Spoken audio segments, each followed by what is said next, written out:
For centuries, the vast, shimmering expanse west of the known world was a realm of profound fear for ancient sailors.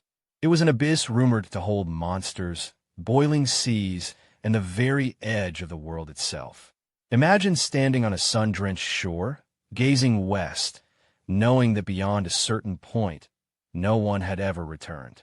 This unyielding terror kept civilizations confined to familiar coastlines, stifling ambition and discovery. But beneath this primal dread, a revolutionary idea was brewing, an intellectual spark that would challenge ancient dogmas and redraw the very limits of human endeavor. This is the story of that fear, and one extraordinary map, or rather, the idea it represented, that finally shattered the ancient world's most daunting psychological barrier. For millennia, the Atlantic Ocean was more than just a body of water. It was the ultimate unknown, a canvas onto which humanity projected its deepest fears. Civilizations like the Greeks, Romans, and Egyptians were masters of the Mediterranean, yet they dared not venture far into the Oceanus that lay beyond. Tales whispered of colossal sea beasts, kraken-like horrors capable of capsizing entire fleets. Some believed the sun, after setting, would boil the waters, creating an impassable barrier of scalding foam. Others clung to the notion of a flat Earth, convinced that sailing too far west meant plummeting into an infinite void, a cosmic waterfall at the world's very edge. This collective dread wasn't merely superstition. It was a deeply ingrained worldview, reinforced by the absolute lack of any returning ships from such perilous voyages. To the ancient world, the Strait of Gibraltar wasn't just a narrow channel. It was the very edge of their known universe, famously marked by the legendary Pillars of Hercules. Beyond these towering rock formations, it was believed to be a point of no return. Greek mythology told of Hercules setting these pillars as a monument at the world's end, with the inscription non plus ultra, nothing further beyond.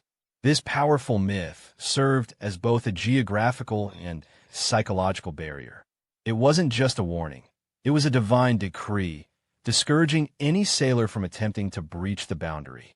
The pillars stood as a potent symbol of humanity's perceived limits, reinforcing the terrifying unknown that lay just a few leagues to the west, an insurmountable wall of both water and belief.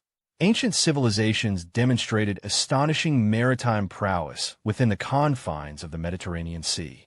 Phoenicians, Greeks, and Romans developed advanced shipbuilding techniques, intricate navigational skills, and extensive trade networks. They mapped coastlines, charted currents, and mastered celestial navigation, primarily by staying within sight of land or familiar star patterns.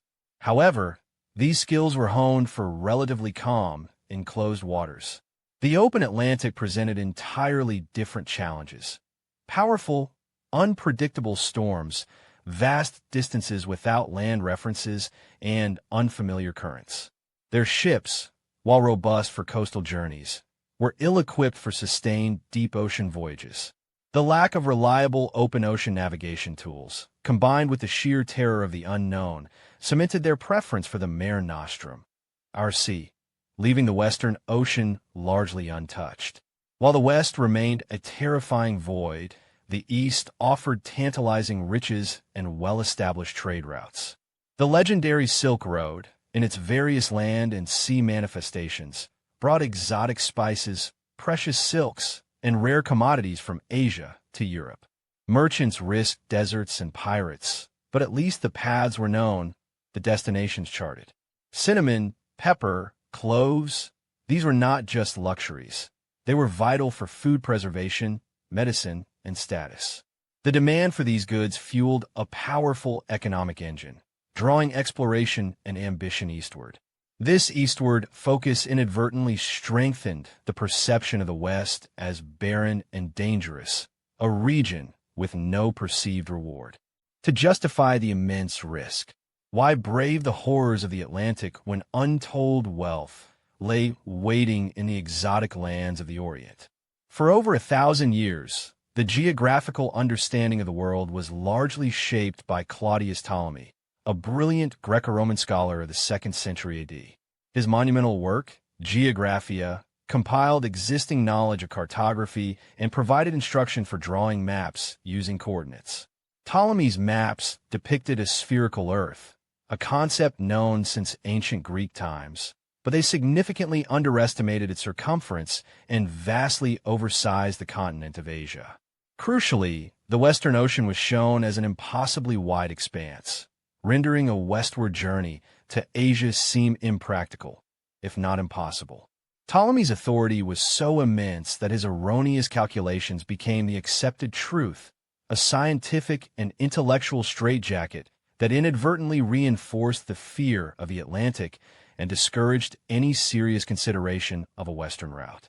As the European Renaissance dawned, a new spirit of inquiry began to challenge long-held beliefs, including Ptolemy's revered geography. Scholars rediscovered and re-examined ancient Greek texts, particularly those that proposed a smaller Earth circumference than Ptolemy's.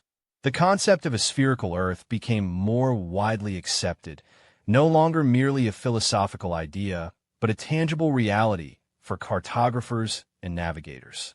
This intellectual awakening was fueled by a growing confidence in human reason and observation. Thinkers began to ponder the implications. If the Earth was indeed a sphere, then sailing west, theoretically, must lead back to the east. The question shifted from "is it possible?"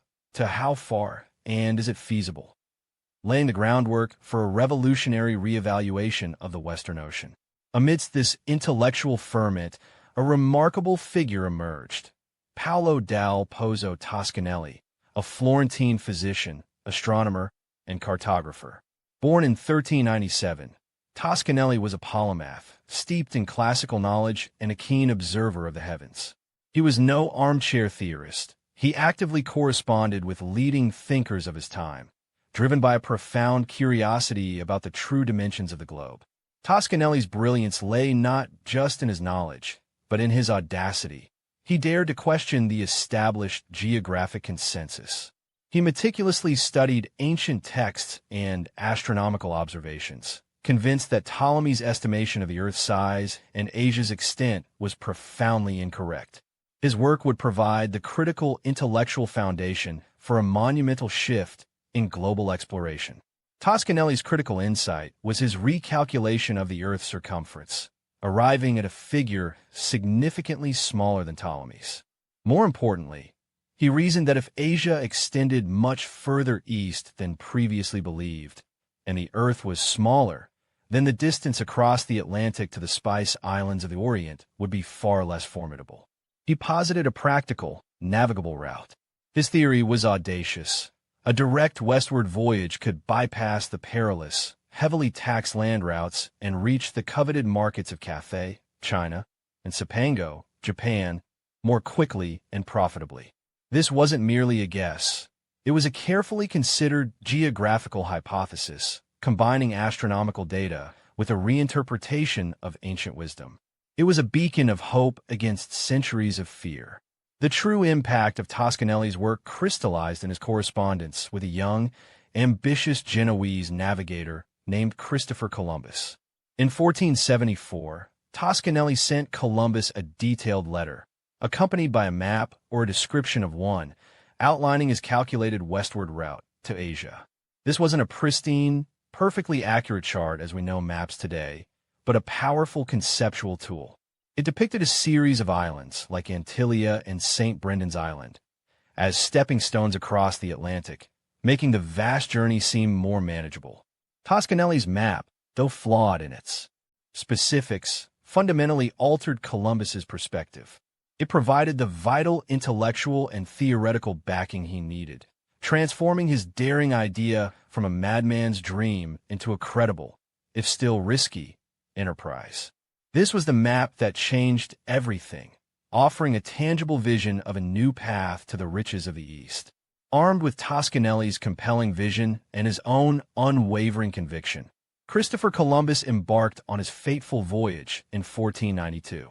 Though he famously underestimated the true size of the Earth and mistakenly believed he had reached the East Indies, his journey irrevocably shattered the ancient fear of the Western Ocean. The Atlantic, once an impassable abyss, became a pathway. Toscanelli's conceptual map and the calculations behind it had provided the crucial mental framework, the intellectual permission for humanity to finally venture beyond the Pillars of Hercules with purpose. It marked the definitive end of the non-plus-ultra era, ushering in the age of discovery and fundamentally reshaping humanity's understanding of its world. The ancient mariner's fear was conquered not by force, but by a map and the daring intellect behind it. The ancient fear of sailing west was a profound barrier, not just geographical, but psychological. For centuries, it confined civilizations, limited trade, and stifled curiosity.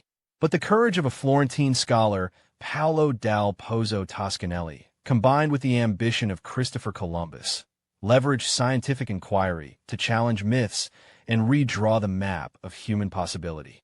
It was more than just a piece of parchment. It was an idea, a calculation, a vision that dared to imagine a smaller, more accessible world. This shift in understanding didn't just open a new ocean. It opened new continents, new trade routes, and ultimately, a new era for humanity, proving that sometimes the greatest explorations begin not with a ship, but with a bold new way of seeing the world.